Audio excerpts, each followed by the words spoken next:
আলহামদুলিল্লাহ কয়। বান্দা তখন বলে, আল্লাহ, জাহান্নামের মালিকও তুমি, জান্নাতের মালিকও তুমি। তুমি আল্লাহ খুশি হয়ে যদি আমাকে জাহান্নামও দাও, তাও আমার আপত্তি করার কোনো অধিকার নেই। আল্লাহ তখন বলেন, বান্দা, জাহান্নামে গেলে তুই পুড়ে যাবি, তোর খুব কষ্ট হবে। বান্দা তখন বলতেছে, আল্লাহ, কষ্ট শুধু আমার হবে না, তোমারও হবে। আল্লাহ তখন বলতেছে, বান্দা, তুই পুড়বি জাহান্নামের আগুনে, আমার কষ্ট হবে কেন?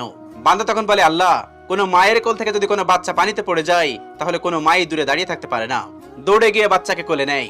আমার বিশ্বাস ওই মায়ের সে কোটি কোটি গুণ দয়া তোমার বেশি। আমাকে জাহান্নাম দিলে তুমিও আল্লাহ শান্তি পাবে না। আল্লাহ তখন বলে, বান্দা, এই দলিল তুই কই পাইলি? বান্দা তখন বলে, আল্লাহ, আমাদের জাতির পিতা ইব্রাহিম আলাইহিস সালাম তোমার প্রেম মুখে নিয়ে যখন নমরুদের আগুনে পড়ে গেল, তার আগেই তুমি বলে দিলে